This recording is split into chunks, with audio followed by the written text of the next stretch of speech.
O Senhor esteja convosco. Proclamação do Evangelho de Jesus Cristo, segundo São Mateus. Naquele tempo disse Jesus aos seus discípulos: Eis que eu vos envio como ovelhas no meio de lobos. Sede, portanto, prudentes como as serpentes e simples como as pombas. Cuidado com os homens, porque eles vos entregarão aos tribunais e vos açoitarão nas suas sinagogas.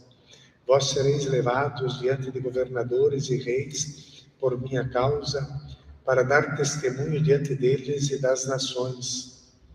Quando vos entregarem, não fiqueis preocupados como falar ou o que dizer. Então, naquele momento vos será indicado o que deveis dizer. Com efeito, não sereis vós que havereis de falar, mas sim o Espírito do vosso Pai é que falará através de vós. O irmão entregará à morte o próprio irmão, o pai entregará o filho, os filhos se levantarão contra seus pais e os matarão. Vós sereis odiados por todos por causa do meu nome, mas quem perseverar até o fim será salvo. Quando vos perseguirem numa cidade, fugi para outra. Em verdade vos digo, vós não acabareis de percorrer as cidades de Israel antes que venha o Filho do Homem. Palavra da salvação. Glória.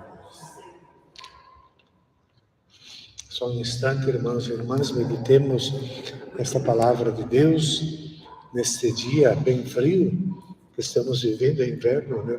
É a estação agora própria para fazer o frio, está bem rigoroso hoje.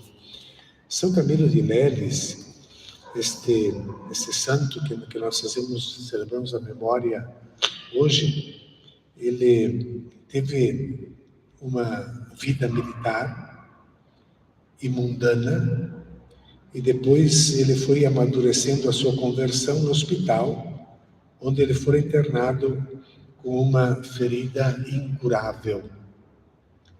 Então, na convivência com os doentes, começou a dedicar-se ao cuidado de Cristo nos irmãos. Fundou em 1582 a Ordem dos Ministros dos Enfermos Camilianos, em 1582. Então, já vão, daqui um pouco são 500 anos, né? E morreu em Roma em 1614. O Papa Leão XIII proclamou o padroeiro dos hospitais e dos doentes. Por isso nós conhecemos os camilianos, assim chamados. Também aqui nós temos na paróquia as ministras dos enfermos de São Camilo de Leles, e é fundada pela Madre Maria Domingas. Temos a imagem aqui na igreja da fundadora bem-aventurada.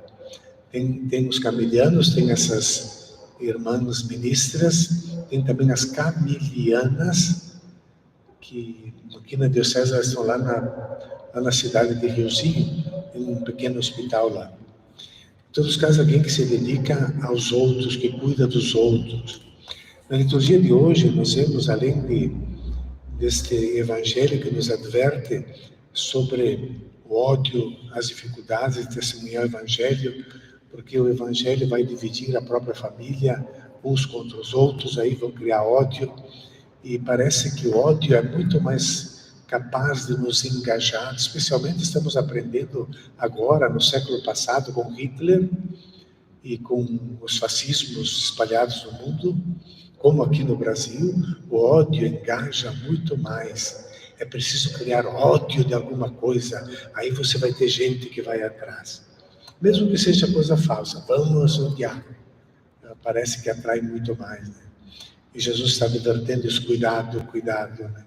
Para os seus discípulos. Eu vos mando como ovelhas no meio de lobos, né? Como ovelhas no meio de lobos. Então, cuidado que eles vão vos atacar. E é interessante porque ele já adverte isso, mas também não diz que eles vão ficar abandonados, não. eles vão ter a presença de Deus, uma tranquilidade que vem de Deus. E não precisa nem se preocupar com responder. E manda ser inteligente. E cuidado, ainda não se entregar facilmente para os que te perseguem. E se numa cidade vos perseguem, fugir para uma outra. Podemos ir lá de peito aberto, olha, estou aqui, ó. Não, tem que se cuidar para implantar o Evangelho de Jesus, porque as pessoas más, egoístas, materialistas, elas vão tentar impedir. Aquelas que querem tudo só para si, não aceitam o Evangelho, não aceitam a igreja, não aceitam o compromisso que o Evangelho traz para o dia a dia, não aceitam. E acham que matam, perseguem em nome de Deus, em nome de uma falsa religião que inventaram. Em nome de Deus, querem perseguir e matar. Mas uma frase que devemos guardar no coração: a salvação vem de Deus. Independente das situações, somos nós mesmos que temos a força e a capacidade de nos salvar. A salvação vem de Deus. Que bom, graças a Deus. Não depende da minha força, da minha qualidade, das minhas virtudes. É a misericórdia, é a bondade de Deus que vai me pegar e me salva. É Ele que salva.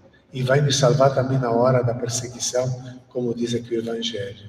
Salvação vem de Deus, isso é importante a gente ter no coração. Agora a leitura do Gênesis é de uma beleza extraordinária, continua a história de José no Egito, e aqui, então, depois da segunda caravana que foi para lá, para pedir, e Judá falou com José, disse: olha, o velho pai, nós contamos, e ele nos disse que se ele que queriam levar o irmão, o filho mais novo, para lá, que José nem conheceu, e disse: eu já perdi um filho, me disseram que foi devorado pelas feras. Se eu perder o segundo, se eu perder também esse, vocês vão mandar logo esses cabelos brancos para a morada eterna,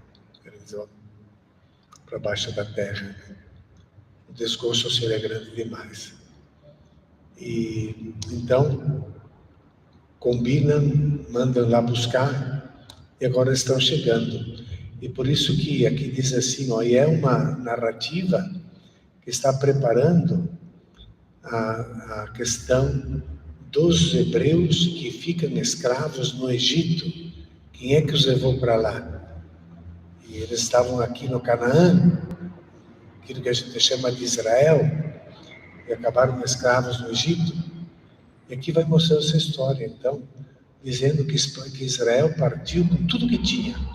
Eles foram para ficar. Israel diz. Israel porque é o nome de Jacó.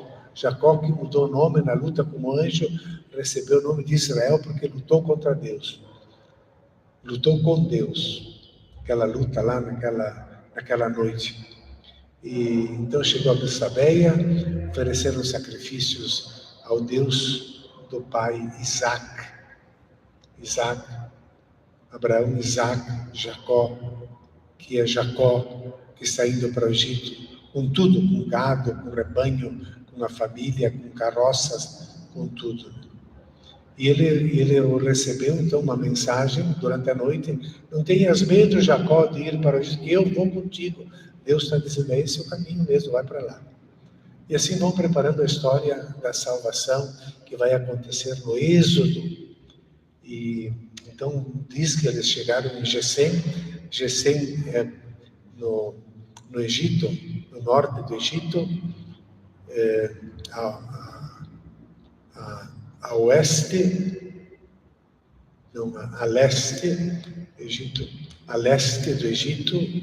Então, no caminho, por ali entraram, pararam ali. José foi até lá. Depois José vai contar para o faraó que a família dele está ali, e assim por diante. E esse lugar, Gesem, é de onde depois vão sair os escravos que lutaram pela libertação com Moisés e vão fazer o famoso êxodo, a saída do Egito. Os carros que vão atrás do faraó para matar e para fazê-los voltar, e eles entram no mar, a pé enxuto e o mar engole depois o exército do faraó. Em Gesem é que eles vão sair para a terra prometida. É uma preparação dessa história. Mas aqui é bonito porque a gente vê que quando eles chegaram à terra de Gesem, então José mandou atrelar seu carro e subiu a Gesem ao encontro do pai. O poderoso José era o governador de todo o Egito, e ele diz, logo que o viu, lançou-se ao seu pescoço e, abraçado a ele, chorou longamente. Então, chorava é como um abraço que não quer mais se separar. E os dois ali chorando pelo encontro, porque o Jacó, filho amado, filho da Raquel, a esposa que ele amava, e perdido por ódio dos irmãos, né? E chorou longamente. Então Israel disse a José, ou Jacó disse a José, agora morrerei contente, porque vi a tua face e te deixo com vida. Um abraço de Deus. Vi a tua face. Imaginemos também o amor de Deus por seu Filho Jesus Cristo, que morreu na cruz e que volta para o abraço do Pai pela ressurreição. Tudo isso prepara longamente, né? Aqui, em termos de cronologia, se fôssemos marcar esses tempos, estamos há 1.200 anos, pelo menos 1.250 anos ou mais, antes de Jesus vir a esse mundo. Tudo sendo preparado por Deus, porque nos ama, porque quer nos salvar. Vamos acolher essa palavra de Deus, pedir que nos dê também um coração bom para testemunharmos as coisas de Deus na nossa vida, na nossa família.